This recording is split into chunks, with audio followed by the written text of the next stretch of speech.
ماہ ذیقعد اپنے اختتام کے قریب ہے۔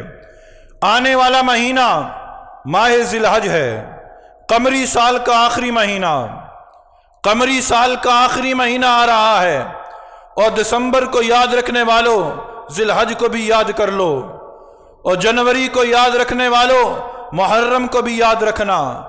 ہمارا اسلامی سال محرم سے شروع ہوتا ہے اور ہمارا اسلامی سال ذی الحج پر جا کر مکمل ہوتا ہے۔ یہ ماہ ذی الحج ان 4 مہینوں میں سے ایک مہینہ ہے جو حرمت والے مہینے ہیں، جو عظمت والے مہینے ہیں۔ وہ 4 مہینے ذیقعد ہے، ذی الحج ہے، محرم ہے اور رجب ہے۔ یہ 4 مہینے ایسے ہیں کہ اللہ رب العزت کی بارگاہ کے اندر ان مہینوں کو بڑی اہمیت حاصل ہے۔ نبی صلی اللہ علیہ وسلم پر اترنے والا قرآن ہمیں بتاتا ہے کہ رب تعالیٰ نے ان مہینوں کو اشہر حرم کہا ہے کہ یہ عظمت والے مہینے ہیں، عظمت والے مہینے۔ ان عظمت والے مہینوں میں سے ایک مہینہ کون سا ہے؟ ذی الحج کا، جو ابھی 1 یا 2 دن کے بعد شروع ہونے والا ہے۔ بڑا عظمت والا مہینہ ہے۔ اس ماہ مبارک کا پہلا عشرہ، اس کی فضیلت کے کیا کہنے۔ حضرت عبداللہ ابن عباس اور حضرت جابر سے روایت ہے رضی اللہ تعالی عنہم اجمعین۔ ان سے روایت ہے، نبی صلی اللہ علیہ وسلم نے فرمایا ذی الحج کے پہلے 10 دن ان کے اندر کیے جانے والے اعمال اللہ کی بارگاہ میں اتنے مقبول ہیں کہ ان کے مقابلے میں سارے سال کیے جانے والے اعمال اتنے مقبول نہیں ہیں۔ ایک بندہ سارے سال اعمال کرتا ہے اور ایک بندہ ان 10 دنوں کے اندر عمل کرتا ہے۔ ان 10 دنوں کے اندر کیے جانے والے اعمال اللہ کی بارگاہ میں زیادہ پسندیدہ ہیں۔ ان 10 دنوں کے بارے میں حضرت امام ابن تیمیہ سے پوچھا گیا، امام صاحب ہمیں بتائیں رمضان کا آخری عشرہ زیادہ فضیلت والا ہے یا ذی الحج کے پہلے 10 دن زیادہ فضیلت والے ہیں؟ امام ابن تیمیہ رحمہ اللہ نے فرمایا، دن دیکھو، دنوں کی فضیلت جاننا چاہتے ہو تو ذی الحج کے پہلے 10 دنوں کی فضیلت رمضان کے آخری 10 دنوں کی فضیلت سے زیادہ ہے، اور راتوں کا اعتبار کرنا چاہتے ہو تو رمضان کی آخری عشرے کی 10 راتیں ذی الحج کے پہلے 10 دنوں کی راتوں سے زیادہ فضیلت والی ہیں۔ راتوں کے اعتبار سے وہ زیادہ فضیلت والے ہیں، لیکن دنوں کے اعتبار سے یہ ذی الحج کے پہلے 10 دن زیادہ فضیلت والے ہیں۔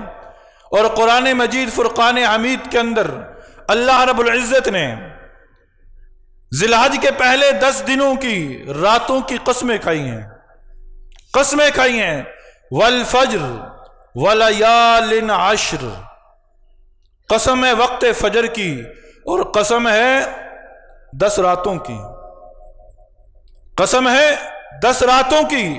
یہ 10 راتیں کون سی ہیں؟ یہ ذی الحج کی پہلے 10 دنوں کی راتیں ہیں، ان کی بھی بڑی فضیلت ہے۔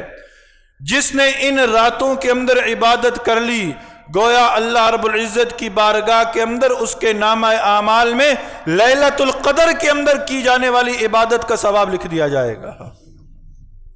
لیلۃ القدر کے اندر جو عبادت کی جاتی ہے اس کے برابر ثواب لکھ دیا جائے گا، اور ہم ہیں کہ ان دنوں کو ویسے ہی گزار دیتے ہیں، ان دنوں کو ویسے ہی گزار دیتے ہیں۔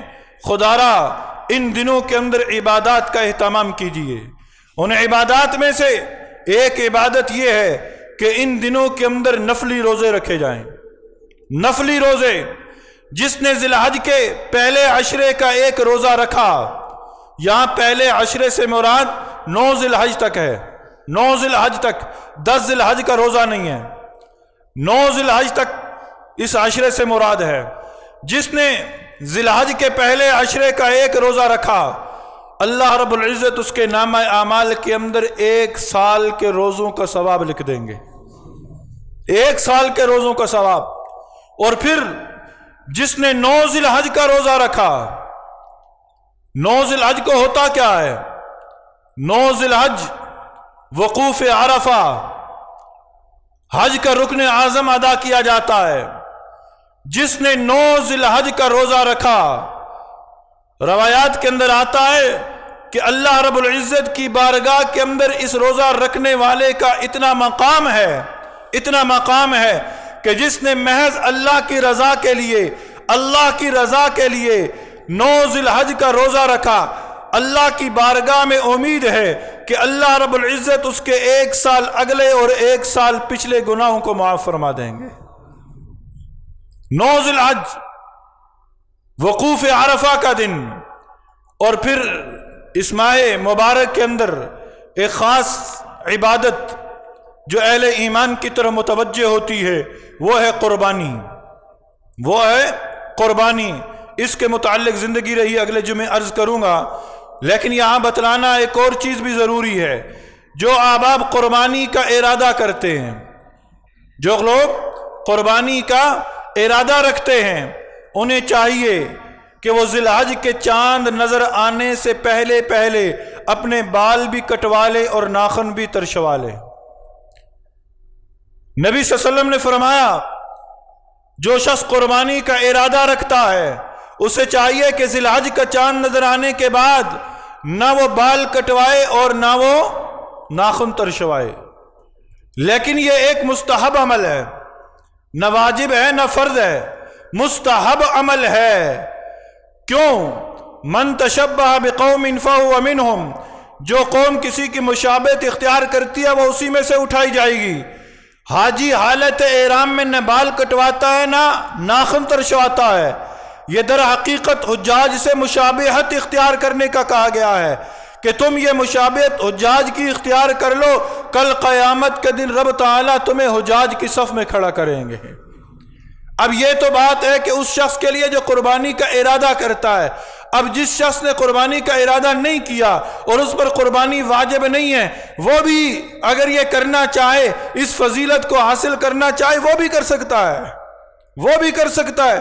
ضروری نہیں ہے کہ جس نے قربانی کرنی ہے وہی اس عمل کا حقدار ہے، نہیں، جس نے قربانی نہیں کرنی وہ بھی اس عمل کو کر سکتا ہے کہ ابھی وقت ہے۔ آج 28 ذی القعدہ ہے، کل ہو سکتا ہے ذوالحج کا چاند نظر آ جائے، اس لیے کل غروب آفتاب سے پہلے اپنے بال بھی کٹوا لیں اور ناخن بھی ترشوا لیں۔ لیکن اگر کسی نے بال نہیں کٹوائے اور ذوالحج کے دن شروع ہو گئے اور ان بالوں میں سے زیر ناف بال بھی ہیں، اور وہ کہے جی میں نے تو مسئلہ سنا تھا کہ ذوالحج کا چاند نظر آنے کے بعد بال نہیں کٹوانے، اب 10 ذوالحج کے بعد ہی میں بال کٹواؤں گا، اور ادھر سے ہو یہ رہا ہے کہ اس کے 40 دن پورے ہو چکے ہیں، ذوالحج کی 2 تاریخ ہے، 3 تاریخ ہے، اب اس کے لیے واجب ہے کہ زیر ناف بالوں کو کٹوائے۔ زیر ناف بالوں کو ہم 40 دن سے زیادہ اپنے جسم پر نہیں رکھ سکتے، گناہ ہے 40 دن سے کم 40 دن زیادہ سے زیادہ مقدار ہے، وگرنہ تو ایمان والے کو ہر ہفتے صفائی کا اہتمام کرنا چاہیے۔ اللہ کو پاکی پسند ہے، اللہ خود پاک ہے اور پاکی کو پسند کرتا ہے۔ اللہ جمیل ہے اور جمیل یعنی خوبصورتی کو پسند کرتا ہے۔ اللہ خود خوبصورت ہے، اللہ خوبصورتی کو پسند کرتا ہے، اس لیے یہ ہماری پاکی ہے۔ زیر ناف بالوں کا کاٹنا اور بغلوں کے بالوں کا کاٹنا یہ پاکی کے اندر ہے۔ اگر کسی کے 40 دن گزر گئے تو اس پر واجب کہ ان والوں کو وہ کٹوائے گا۔ اور پھر ان دنوں کے اندر میری آپ سے التماس ہے، بہت سارے احباب ریاکاری کے اندر پڑھ کر اپنی عبادت کو ضائع کر دیتے ہیں۔ ریاکاری کے اندر پڑھ کر، کیسے ریاکاری؟ جانوروں کے مقابلے ہوتے ہیں، میں نے اتنے لاکھ کا جانور خریدا، میں نے یہ جانور خریدا، خدا را اللہ کے ہاں گوشت پوست نہیں پہنچتا۔ لن ینال اللہ لحومها ولا دماؤها ولکن ینالہ التقوی منکم۔ اللہ کی بارگاہ میں گوشت پوست نہیں پہنچتا، اللہ کی بارگاہ میں تمہارے دلوں کا تقوی پہنچتا ہے، دلوں کا تقوی پہنچتا ہے۔ تقوی کی بنیاد پر قربانی کا اہتمام کرنا، ریاکاری کی بنیاد پر قربانی کا اہتمام نہ کرنا۔ اور پھر ان 10 دنوں کے اندر تسبیح، سبحان اللہ، تحمید، الحمدللہ، تحلیل، لا الہ الا اللہ، تکبیر، اللہ اکبر، ان کلمات کا کثرت سے ذکر کرنا، تسبیح، تحلیل، تحمید، تکبیر، ان کا کثرت سے ذکر کرنا، سبحان اللہ، اللہ اکبر، الحمدللہ، لا الہ الا اللہ۔ اور پھر 9 ذی الحج سے تو ویسے بھی تکبیرات تشریق شروع ہو جائیں گی۔